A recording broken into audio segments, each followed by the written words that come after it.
있는데요. 어떤 아이들은 가방 그랬는데 따방, 빠방, 아방 이렇게 발음하는 애들이 있어요. 네. 이 정도의 그 발음을 못하는 거가 22개월, 24개월 네, 이 기억 정도가 발음. 안 되면 네. 그러면 언어에 문제가 있는 거라고 할 수가 있습니다. 그러면은 말씀을 듣고 보니까 언어 발달 지체가 있는 경우 그런 경우도 또 생각을 해볼 수가 있는 건데 아이가 말이 늦을 때 네. 특별한 원인이나 이유 같은 걸 찾을 수가 있을까요? 물론 어떤 가지? 말이 늦는 아이들 중에서 특수한 장애를 갖고 있는 애들이 있어요. 네.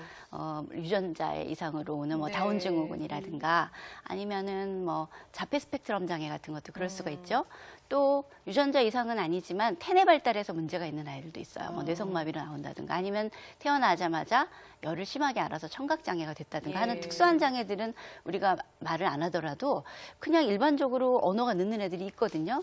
그런데 그것에 대해서도 많은 과학자들이 파헤치려고 노력을 해요. 언어만 늦는 애들도 과연 유전인자에 문제가 있는가. 네. 그런 유전인자에 관련되는 그런 것들보다는 제가 볼 때는 우리가 쉽게 접근할 수 있는 것들이 환경적인 문제들이거든요. 엄마가 어떻게 양육하는가, 어떻게 반응해 주는가, 네. 그리고 아이가 또 기질적으로 말을 많이 하는 아이인가.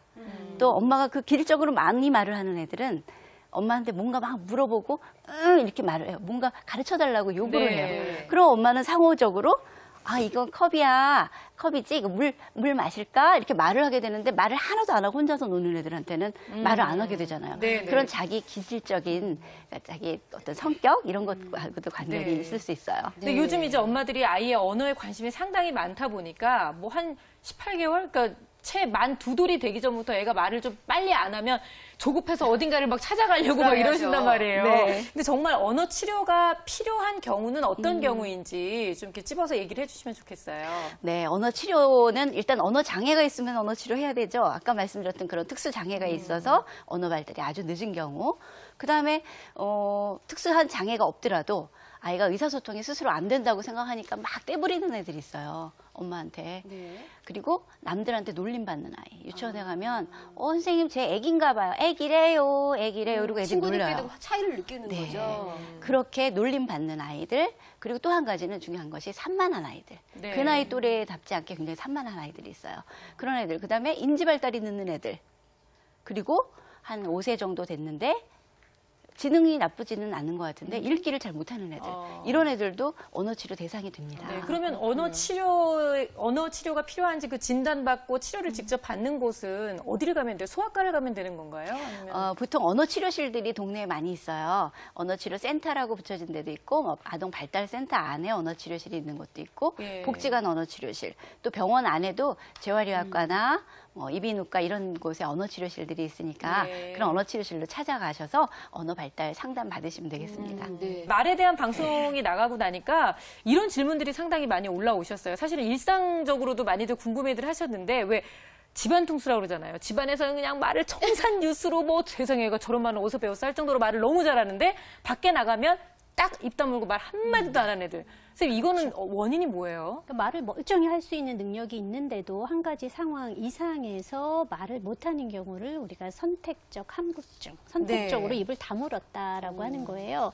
그 원인은 이제 여러 가지가 있어요. 근데 이제 가장 이제 많은 경우 그리고 대표적인 경우가 뭐냐면 부모, 특히 엄마랑 아이랑 너무 밀착되어서 둘이 한 몸인 거예요.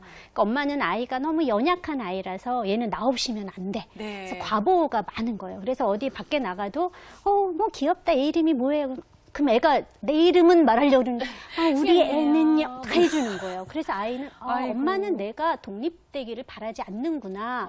엄마는 내가 다른 사람과 관계를 맺기를 별로 바라지 않는구나. 그래서 말을 안 하게 되는 경우가 있고요. 네. 또 다른 경우에는 아이가 언어 발달이 좀 늦어서 이제 유치원이나 해서 말을 했는데 애들이 깔깔깔 웃거나 이제 놀림을 받았을 때 입을 다물어 버리는 경우들도 있고 또 우리가 또 많이 볼 수 있는 경우인데 낯가림이 너무 심해가지고 네. 이제 말을 안 하다 보니까 안 하고도 좀 살 수 있을 것 그렇죠. 같아요. 그러다 보면 이게 이제 고착돼서 사회적 상황에서 말을 안 하는 이런 경우에는 사회 불안증을 함께 동반하는 경우고요. 네. 또 어떤 경우에는 자기가 이제 말을 막 하는, 그러니까 아까 얘기하는 두 돌 막 이런 신나게 하는데 갑자기 충격적인 일이 일어났어요.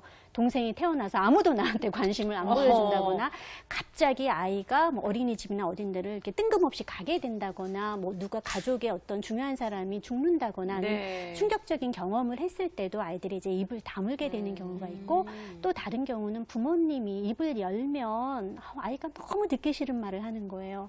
언어적 폭력을 너무 많이 사용하는 경우에도 아이에게 말이란 혐오스러운 게 돼서 이제 입을 다물게 되는 거죠. 근데 이제 치료 방법도 이 원인에 따라서 다 달라요. 네.